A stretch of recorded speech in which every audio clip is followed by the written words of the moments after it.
blackberries, blueberries, raspberries, the sweet side of Nevada, right here at the Jacobs Family Berry Farm. Diana. Hey, how are you? Good, nice to see you. Nice to see you. Jack, how are you? Welcome to our berry farm. Meet Jack and Diana Jacobs, the owners of this little piece of heaven since 2002.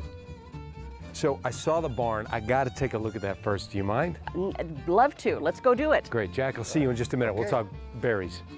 In the late 1880s, a newlywed couple from Germany bought this land and slowly expanded it into the farm it is today. These doors, they're enormous. They are, aren't they? They made things big and strong. And you know, if you look carefully up at the beams, it's put together with pegs. There are no nails. So the public can come and see this as well? Mm-hmm. Yes. And we do weddings in here, so a lot of the public has been in here having a good time. Now, what is this over here with the belts and... This is essentially a little conveyor belt. The grain would be dumped into here. The belt would take it up into a chute, a diagonal chute that would take it over into this building part, which is a granary. And there's one on the other side too, so the chute could swing over to either side. And then what happens? The grain goes up? It goes into the granary, and they would sell in this drive-through portion of the barn. Come, you can lift it up, and the grain would come out into the bags, and they pay for it. Even back then, they had drive-throughs. They did. Isn't that fun? A drive-through in the 1800s? I guess some things never change. This barn is magnificent, but it's huge. How big is it? It's over 5,000 square feet. When do you ever see that? Never. Never see that. Never see that. Beautiful. Yeah. There was a lot going on at the ranch. 20 farmhands worked here tending to the creamery, livestock, and agriculture, as well as cutting and selling ice. Boy, there's just a whole story behind this, isn't there? There is. There is. The family that was here had 8 children, and they all worked the ranch, and everybody worked so hard in those days. The animals, you know, did the heavy lifting with the wagons, but it was both fun and hard work for that family.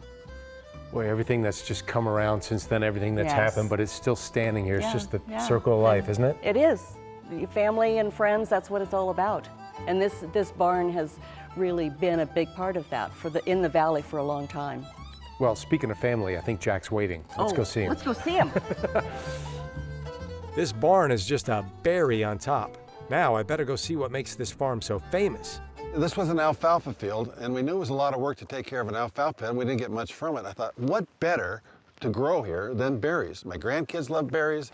Everybody loves berries. So I did a lot of study, research, find out exactly what to do, and now we have a berry field. And what's the season and when do people start showing up? So July through September is our peak season for selling berries.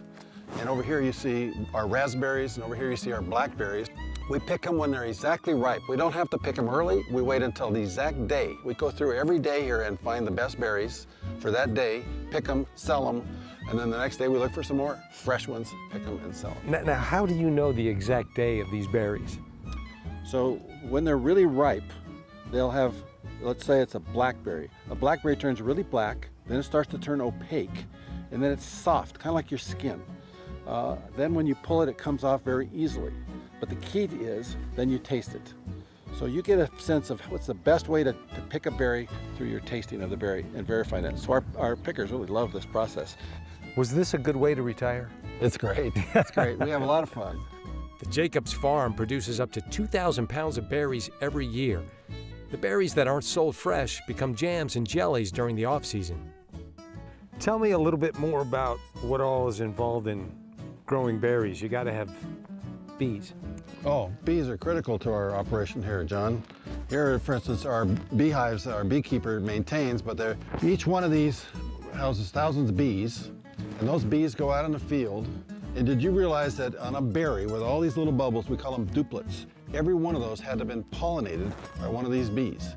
And then they bring them back here and they make the most wonderful honey, which we sell here on the farm. Each little bubble on a berry, each one has to be pollinated. Yes, yeah.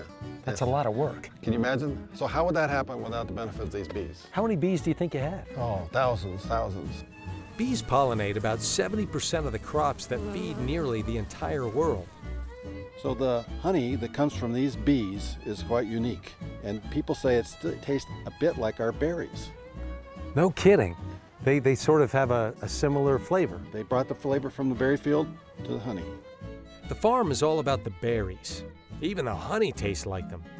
And now, for the best part of my day, I'm gonna pick up some product. What do you got here? What do you recommend? Well, we have some essence, which is a syrup, but it's more than a syrup. It's a full pint of berries in each one of those jars. And we have jams, which is 70% berries and only 26%. They're really low on sugar. And then, of course, we have our honey from our farm.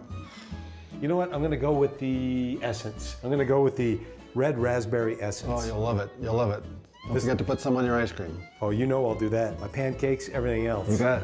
Thank Enjoy. you so much for your Thanks for time coming. today. I have had the time of my We've life. had fun too. Thank you.